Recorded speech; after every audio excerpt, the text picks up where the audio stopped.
Gerard, bona nit. Bones. Primer, valoració de l'empat aquí a Ontinyent. Quina valoració fas d'aquest empat a 0 davant d'Ontinyent?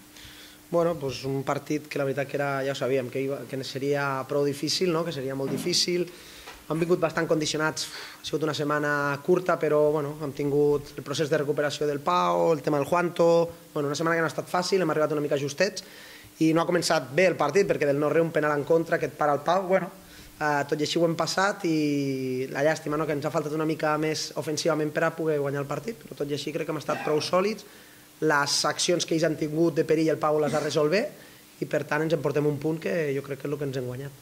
Abans d'entrar en el partit, ho has comentat tu, com està el Pau, perquè hem vist que en algun servei de porteria ho treia amb l'esquerra, que amb pilota plantada la passava el curt, com està?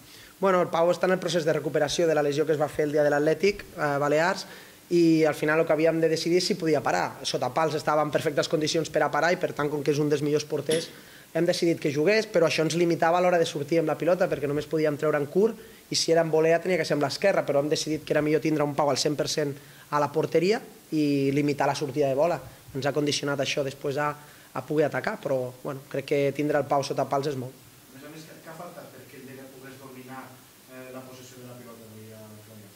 Bueno, és que és difícil, vindre a Clariano i que hi hagi possessió, perquè al final nosaltres de seguida que trèiem i ells han detectat que el Pau no podia venir a apretar dalt, i per tant apretàvem molt ràpid, havíem de llançar, i ells sempre juguen en llarg, per tant és difícil tindre la possessió al Clariano, el que has de fer és estar fora als salts, estar fora a les transicions, estar fora a les segones jugades, jo crec que això s'ha vist, i ens ha faltat una miqueta més de clarividència quan hem estat a prop de l'àrea. Hem arribat diverses vegades a la primera part amb situacions d'àrea, a la segona també, però ens ha faltat aquell últim passe, aquell punt per a crear més ocasions de gol. Som conscients que amb un camp de gespa artificial també és una miqueta imprevisible com està el terreny, però sobretot la primera part ens ha donat la sensació que la pilota, quan voltava, era una miqueta imprevisible cap on aniria la pilota. No sé si la gespa artificial que has trobat t'ha semblat que estava en bones condicions. M'ha semblat que estava perfecte el camp del Clariano per a jugar. Jo crec que hem fet un partit el que hem pogut, dos equips que hem lluitat molt, dos equips que ja et dic que el partit s'ha condicionat molt perquè ells sempre treuen en llarg i nosaltres havíem de jugar en curt i després tirar en llarg però pressionats, llavors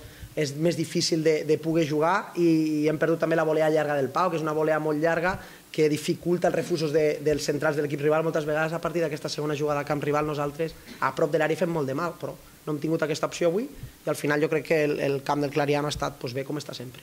Posant la vista al partit de dissabte vinent, davant el Villarreal, com arriba el Lleida després d'aquest empat a Ontinyent? Faltarà encara tota la setmana per treballar el partit davant el Villarreal. Crec que és molt aviat per parlar del partit del Villarreal. Ara el que hem de fer és recuperar bé el dia de demà i dimarts, recuperar jugadors que tenen problemes, acabar de fer net, i a partir del dimecres preparar el partit de Villarreal. Deixem-nos de pedir a cabo per tots els jugadors en particular. Què t'ho faria avui Xemi Fernández, que has decidit que davant Ontinyent tingués la primera convocada, la primera titularitat en el Lleida Esportiu? Bueno, crec que el que s'ha vist, que és molt poderós al joc aeri, ha guanyat moltíssimes pilotes en joc aeri i ens donava aquesta continuïtat, té la potència per arribar a prop de l'àrea, i a part el Calavera ha passat una setmana també amb problemes físics i per tant no estava al 100% per a jugar, i creiem que avui era una bona oportunitat perquè el Xemi ens donés el que ens ha donat i el felicitem. I la suplència d'un jugador quasi habitual a l'eix de la defensa en la titularitat com està Morín és degut també potser a un viatge que ha tingut més llarg a les vacances o que estava amb problemes físics, el motiu per qual Morín no està titular avui? Perquè César ha fet millor setmana que Tano, i per tant hem decidit que César tenia l'oportunitat on tenia.